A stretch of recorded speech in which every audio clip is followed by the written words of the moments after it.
Welcome to Your Thoughts, Your Reality with Michael Cole, the podcast that shines a compassionate light on the journey of veterans battling through life's challenges.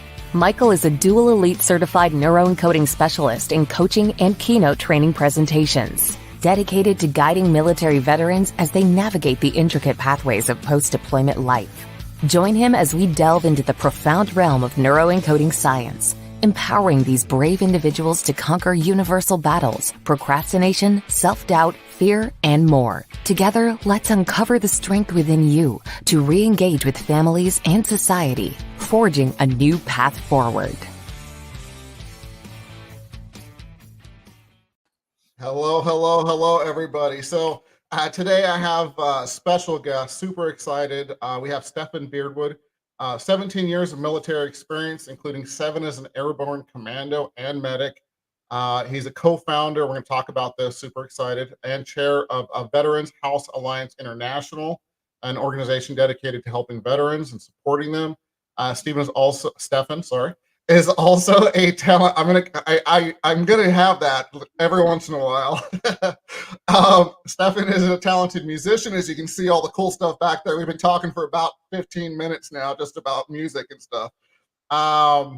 Using his art to connect and inspire others. His mission is to accomplish what others fail to achieve, which I love that, man. Offering innovative insights into veterans' well-being. And we're going to dive into his upcoming book, Instinctive Measures, and the documentary about Turn. So super excited to have you on. We'll stop talking about playing banjo and mandolin and stuff, and we'll get into it. We talk about that all day. They just won't get to the other stuff. That's all. I know, right? So any veteran musicians, stay on. Everybody else just go off now. just playing. So, Stephen, why don't you tell us a little bit more about yourself? What's there to tell, really? You know, I'm just someone who decided I wanted to do something. I was going to accomplish it. I kind of noticed things when I was younger. I joined the military when I was 17, out of high school. Initially, just as a reservist, but I noticed almost right away I was really good at it. I started getting top candidate on all the courses, you know, and then I did this exercise up in Petawawa. It was a joint exercise with the regular force, and I got tasked with Airborne at that time, along with a number of the people that I was serving with. And of course, we all came back going, "Oh, gotta go Airborne, right?" No one actioned it. No one. Right? It's like, why aren't they actioning it? It's like, I'm going to die if I stay here. Goodbye. Going to fulfill a dream. So, yeah, I guess I'm a dreamer, and I take action. I commit actions. I'm not a fan of awareness programs, because all they do is show that, oh, look, everyone's now aware that there's a problem. No one has a plan to solve it. You know. Yeah, I love that stuff, and because it's something that I coach and train on all the time, and use it myself. I don't coach theory. You can have all the knowledge in the world, but what good does it do unless you take that first step, which leads to the next one and creating that momentum. Yeah. And that's something that we learn through the military. Hesitation kills. You have to make a decision. It doesn't have to be the right decision, but it has to be a decision. Your next decision, if you made a wrong one, will probably correct your course very fast, and hopefully you won't pay too dear a price for the wrong decision. But that's the reason we train, is so that you can make those wrong decisions in training, and then do the exercise again and have success. Absolutely. Right? And yeah, please go ahead. No, I'm just saying it's the same principles in dealing with health and recovery. Absolutely. And a 2-degree turn, 2% turn, it literally changes that trajectory of your entire life, whether you're in the military and you're, like you were talking about, or transitioning out, or it's been out for 20 years, whatever the case may be. When you make that decision and you take that action, 2% takes you to a whole different place in a week, a month, a year, 10 years, that you can make those dreams come true, which I think is super important. So yeah, 100%. Yeah. Awesome. So before we really dive in, I just want to remind everybody, on the top right-hand corner, there's a blue QR code. So that blue QR code takes you to empowerperformancestrategies.com. For people that are listening on the podcast forums later on, again, that's empowerperformancestrategies.com. There are a couple of books I've written. There's all kinds of resources for veterans and their families, first responders as well. Please go check that out. There's some Facebook groups. Get involved in our community and be part of it. So I just wanted to mention that really quick. So Stefan, you ready to get going? I'm ready to get going. So about the banjo, I'm just joking.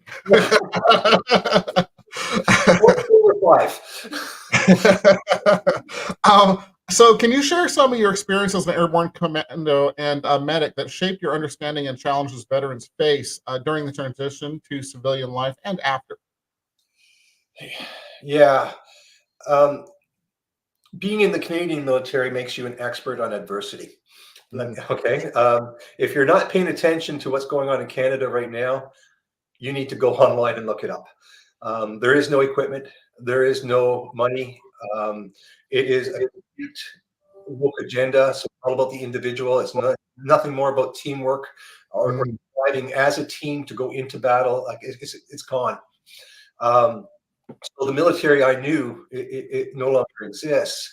But the military I knew, and even the one that does exist now, are still experts in teaching you all about adversity, because that's what you're going to face when you join it, especially in Canada. So, and then when you deploy, we deploy without sufficient equipment. So, for example, when I deployed in '92 into Somalia, we had brand new vehicles, but we had no replacement parts. So when we hit the landmines, we had to keep parts from those vehicles to use for the next one. Wow. Yeah. We couldn't commit to aid to the locals because we had enough medical stuff supply for 72 hours, and that's all we had for the first month or more. And we would not get our resupply for over a month because we couldn't get it in, right? So if we committed that aid and we got hit, we couldn't support ourselves. Right. Right. So all of these things, you start learning how to do things on the fly, how to overcome adversity, right? Because you still have a job to do, and you have to come up with a solution. Absolutely. So when you release and you're no longer functioning as a human being like I was, and I mean I was completely non-functioning. I was locked away in a psych ward for over 6 months. I was poisoned with a neurotoxicant, which is mefloquine. That is an anti-malarial drug. And of course, we knew nothing about it at the time. So they decided I had post-traumatic stress disorder, and that my hallucinations and everything was all from what I saw, right? But what I saw was nothing compared to what I experienced when I worked ambulance or anything else, like in training. There's nothing to watch around bounce 3 inches from my face. We're doing the live assault. That's what we got paid for. Right. So if I watched around bounce 3 inches from my carrier, that's not going to give me post-traumatic stress disorder. So these are the kind of things. So the biggest struggle, once again, was this adversity that the military placed upon us by not telling us about the drug, by misdiagnosing us. And then they gave me a drug. It was antidepressant, SSRI, and it stated clearly in it, do not use with mefloquine or quinine-based drugs, right? And, a couple weeks later, I was without a relationship. All my kids were gone, and I was locked up for 6 months. Got it. So the adversity that you, let's call it a skill that you have now because of a lot of that. And of course, I'm sure you've enhanced your skills and, being on the right track and so on. So how has that affected, I mean, you do a lot for military veterans, and thank you so much. How has that adversity kind of affected, or in a good way, obviously, since you've been on the right track and the things that you're doing now?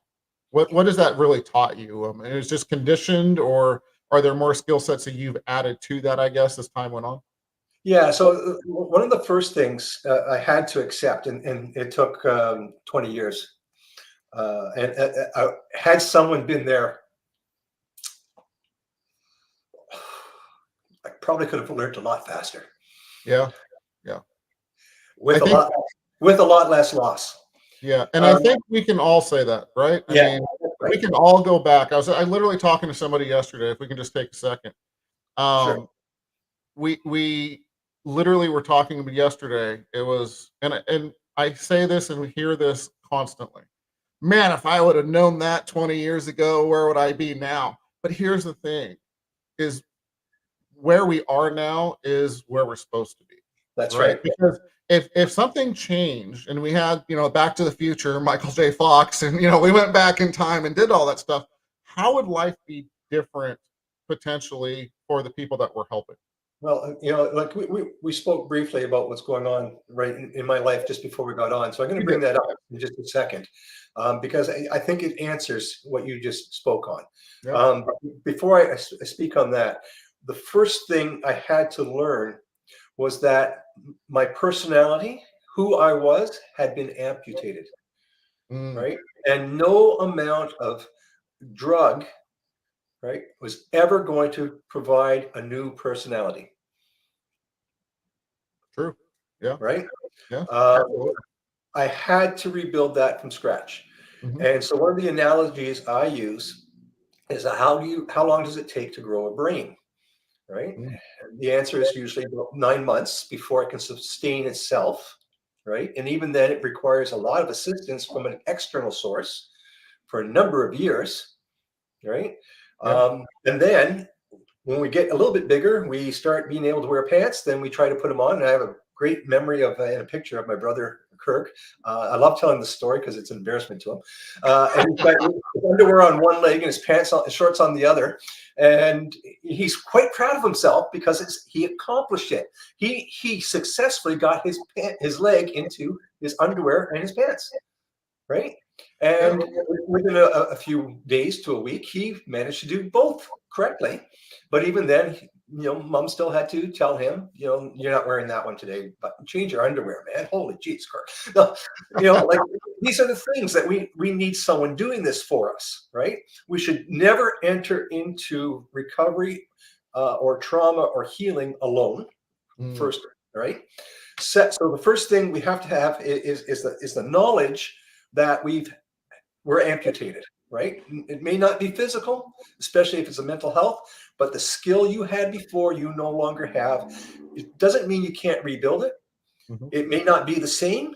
It could be better. Most of my skills are much better today than what I had before. Love it. And had I not gone through that, I would not be in the situation where I am today, where I am getting help for my wife. Yeah.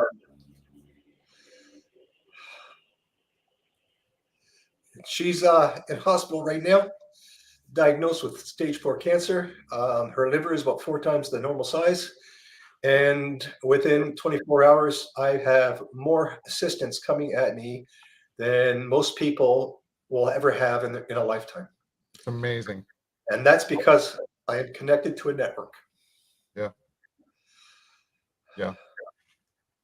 Change the subject now. Take your time, Stephen. Seriously, That's take your time. So when you told me this, I literally got chills, and I'm not talking about just on one arm. I mean, like my whole body. It's amazing when you're out there doing good. With Veterans House Alliance International and the things you're doing and the connections, the network that you've created. And I was having this aha moment the other day, just like you, right? It's wow, we're just out here helping people and doing the right thing and being there for other people. And it's amazing the blessings that come to us, even in the darkest times. If you really truly are in need of help or want help, then start helping others, because that's how you get it help. Amen. Yeah. So it's thank you for being vulnerable always, man, and having this conversation, because it's not an easy one, and I appreciate you doing it. Well, Thank that you. was the second lesson I learned. Yeah. If you want to recover, you have to be in a position of vulnerability, because you have to accept help. You cannot do it alone, right? Yeah. I mean, if you can understand the concept that a person who's had a leg amputated, right, is given a pair of crutches, a tourniquet, and a painkiller by a doctor and told to go run a marathon, right? And most people would go, or the baby is crying, right? Uncontrollable, right? Most people would pick it up, comfort it, feed it, change its diaper, nurture it. The other solution, of course, is you could always put a Band-Aid on the baby's mouth and you won't have to listen to it cry anymore either, right? And that's essentially what we're doing, right? So when we make ourselves vulnerable and ask for help through networking, people who have got the experience, who have gone through the failures, can speed up our learning curve, right?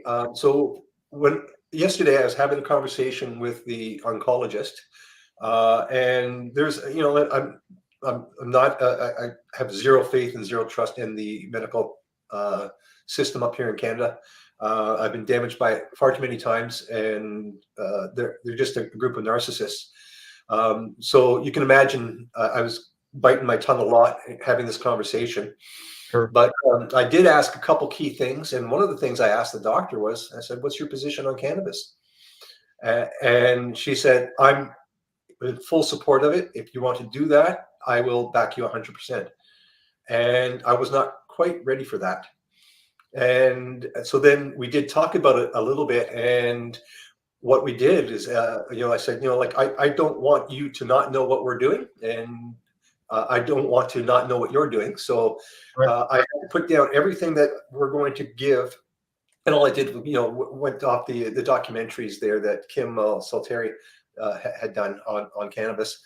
And so, and actually, Kim, who's doing the production about Turn, he's one of the people sending me a package and helping me to connect with who I need to be connected to. Fantastic. So, yeah, so I know that she's going to get the right types of cannabis and that kind of stuff.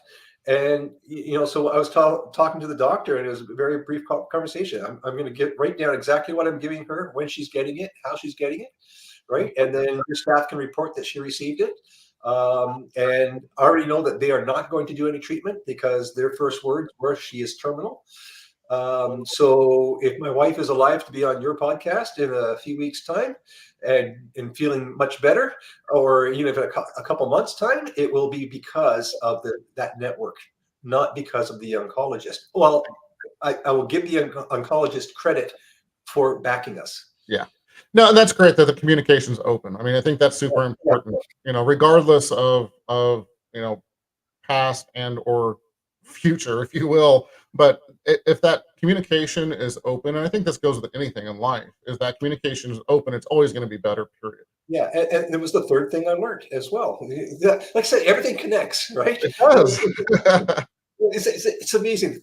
You have to have an open conversation. If you don't talk openly, then you're screwed. So even though I will never ever go to another therapy again, ever in my life. You know what I mean? Like, no way. And that's my position. Like I'm digging into that trench, by the way. All right. Yet 2 years ago, I tried psilocybin through one of our wellness camps, and within about a half hour to an hour, I was feeling something. I thought, oh my God, this is normal. I'm feeling normal.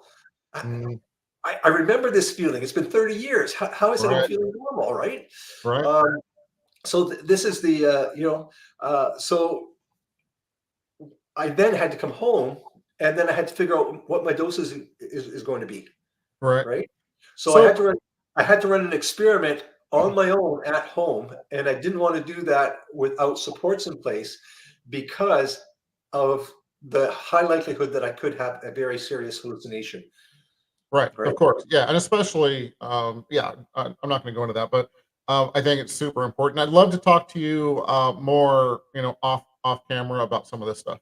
Absolutely. Well, absolutely. Yeah, sure. Yeah, absolutely. There's some amazing research results and things that are coming out, about these things. So fantastic. Well, I have no doubt psilocybin will be licensed for use in Canada within 2 to 4 years, probably. Yeah. They just opened a clinic, research clinic in next door to us in Kingston. So that's how fast it's moving. The only problem I see is if they don't roll it out properly, there's not going to be any quality control. And that's what they did with marijuana up here too. So now if you want quality controlled marijuana, you have to go through a medical dispensary because that's the only place you're going to get quality, unless you make it your own, right? Right.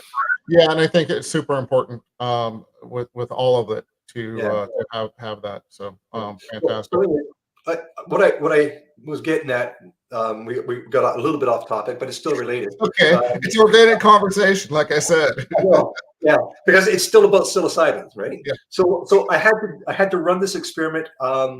I've already been in a position where I took the wrong strain of cannabis and I was out of my mind for 6 hours in the middle of the night, and my wife couldn't do anything, and she was like just beside herself, and I have no memory of it, So I don't need that kind of repeat. Right. So I went to a therapist, uh, you know. And the only difference was I was the person in control in the office, Mm, yeah. right? So when I sat down in the chair and the therapist asked me what I wanted to accomplish, I looked at her, or what I hoped to accomplish through this. I said, absolutely nothing. I said, I'm here for you. I'm here because I need you as a security backup in case I screw up. And she Got it. kind of like, what are you doing kind of deal, right? Right, And then, right. Don't be and then so honest. I'm going to start dosing mushrooms to see if it'll help improve my ability to concentrate and sleep and all this other good stuff. And so over the next several weeks, her and I talked on a weekly basis, and she learned a lot about cannabis and mushrooms, and her practice is now going in a whole new direction. And, Interesting. yeah, and she was. I know that I'll never use her name, but I know she's trying mushrooms herself, so that she knows what it's like. You Yeah, know, and you, it's just like you have to go very slow, and you have to be deliberate on what you do, and you have to have security in place. And so you have to have a team, but you have to pick your team extremely smartly. Like that oncologist with my wife, I would pick her because she's smart enough to listen and to look at something more than just what's licensed. yeah. You know, whereas my family doctor didn't even do a proper exam on my wife's abdomen a week ago, which is why she ended up having to go in Right. an emergency. Got it. Um, so my family doctor, I don't have, it's like I only go in there to tell him what I want, right? And then I leave. So Yeah, and you have to have the people around you that, again, that communication and that trust has to be there. And I've struggled in the United States with some of that too. I do, I'm not going to get into all of it right now, but I do have some good team that I believe in and stuff yeah. around Well, our family, which is I, awesome. I But it's was able, I was able to find a nephrologist because I have atypical type 2 diabetes. My insulin levels are normal, so my sugar should be normal too, but it's right. not. It's always high, and it's always high at one time of year only, Interesting. right? I didn't know that was. I didn't realize that was an issue. No, Interesting. neither did the doctors. Oh, well. Okay. So they're treating me like a type 2 diabetic, and then I was on insulin. I almost died on insulin, and Yeah. and then that's when I figured out the diet change, and that was number 4, by the way, was change your diet, right? Got it. Because I don't Got know it. how anyone can expect to heal from anything if they are still poisoning themselves with Absolutely. processed food, starch, and sugar. Absolutely. So Right? let's talk about this because I know Yeah. this is something really important to you. So, as far as diet and nutrition to improve mental and physical health for veterans and so on, what are some tips and thoughts there? We've got about 5 minutes left, and I do want to talk about Veterans House Alliance more as well. Just Okay. Yeah. Yeah. So it's really simple. Stop eating crap. If it's processed, someone else has put it together, don't eat it. yeah, Right? If it's got starch and sugar in it, don't eat it. Quinoa has got tons of starch in it. It's a green. Don't eat greens. Right? Don't eat potatoes. Don't eat sweet potatoes. Don't eat bananas. Don't eat fruit. Right? If you want some fruit, have a small piece of fruit. Right? But don't eat fruit. Like I see these people doing the smoothies all the time. It's like crazy. Right? Um, So what is the issue with fruit?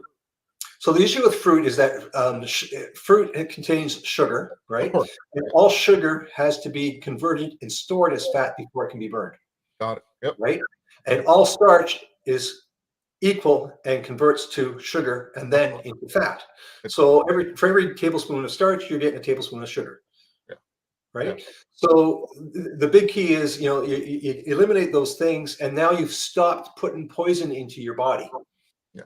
right? So if a glass is in the sink, the water is dripping, eventually it's going to overflow. Turn the tap off, it'll dry up and be empty, Yep. right? And it will never fill again.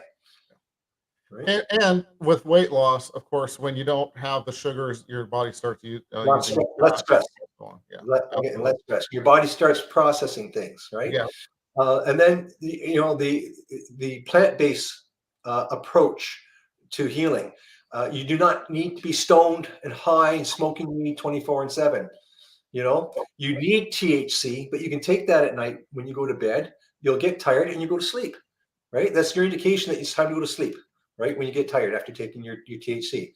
But you can take a CBD with small trace amounts of THC during the day and not be high, right? And it'll reduce that inflammation, and it helps the body heal the systems that actually heal the body, right? Because the reason we get sick is because we damaged the system that heals us, right. and that's what we have to repair it first, and it can only be repaired with food.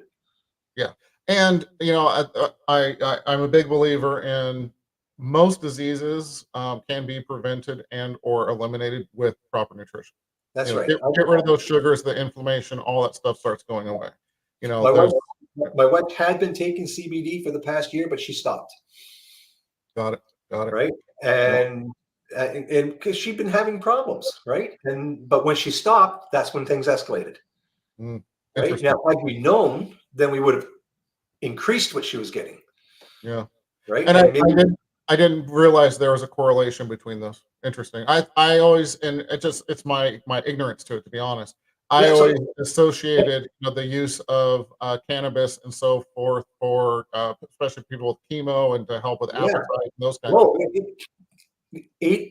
Cannabis can cure up to 80% of cancers. Interesting. When we're off screen, or when you have a chance, send me some info on that. I'd like to. I'll send you Kim's documentaries. They're just amazing. They really are. Yeah. Jack's Garage is one of them. These are guys who just they risk jail to get healthy, right? Yeah.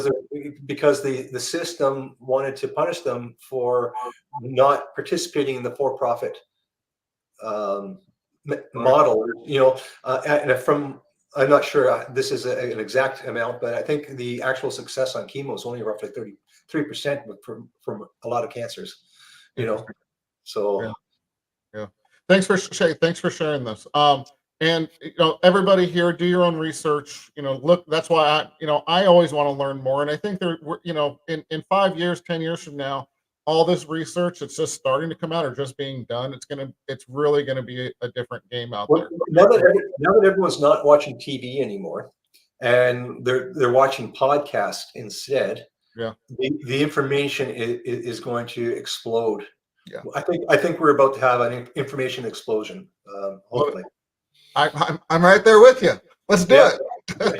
So we only got a couple minutes left. Talk about Veterans House Alliance International. What are you guys doing? What do you guys do? So what we do is we partner with for-profit corporations to fund not-for-profit programs for veterans. Mm-hmm. So a couple of the partnerships, as an example, Veterans for Healing is a medical grow-up for cannabis. It sells through Aquilitas, but it also pays for doctor's offices in Sydney, Nova Scotia, where veterans can go and have absolutely anything that they need assessed and help with, including getting pensions and prescriptions, whatever, the housing even, you know what I mean, or that kind of stuff. They also, through that, we run the wellness camps. That's where I was supposed to be heading on Thursday. Obviously, I can't go to this year's wellness camp, but I will be there in spirit. The good news is the wellness camp is coming to me. And then we also are partnered with the Disability Channel, another fine example. There we are retraining veterans into media. We are training a crew right now. They will be going out to the Invictus Games next year and covering the Invictus Games as veterans. And we're also working on, we have a couple of different programs that we'll be doing through the the Disability Channel, which is to start reaching more veterans and non-veterans, and start getting changes in dietary beliefs and in health beliefs, that kind of stuff, right? So we're doing shows based on that stuff. And so there's one which is just veteran, and then there's 2 more which include veterans. Awesome. Absolutely fantastic. Thank you for what you're doing out there. I truly, truly mean that. It's important to just get all that information out. And, and again, we're not a medical podcast. We're not, these are all just information of people talking and going through things. So do your research. This is your body. This is your body healing itself. Just let it be. Amen. So really quick, how do people reach you? info@veteranshouse.ca or our website, www.veteranshouse.ca.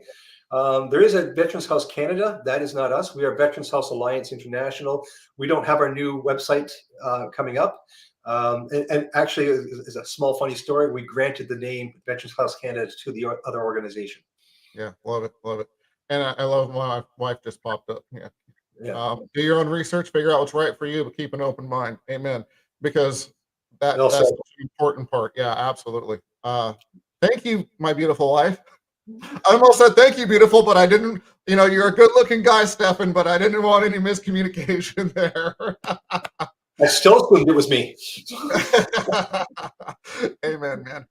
So if we can, really quick, 3 tips to get veterans and their families further faster. Don't ever disconnect. When you leave the military, stay connected. Yes. If you have disconnected, reconnect immediately. Yeah. Right? And have the difficult, uncomfortable conversations. If you are having a conversation and you're in full agreement like we are, you're not being productive. You need to have someone who's in disagreement so that you can understand why. So I had an Air Force guy. He was as left as they come, and I was as right. And him and I would have coffee every morning, and the wives would say, "Oh, you're fighting again." It's like, no, we're just actually we actually enjoy each other's company. We're having conversations, and we learn more from each other. Yeah. That's how you learn. You don't learn from things being perfect and success unless you analyze the success. Yeah. You learn from your failures. You learn from some of that conflict if you're in the right mindset to do that. If you're willing to, you have to be willing to. Absolutely, man. Someone's wife told me that just a little while ago.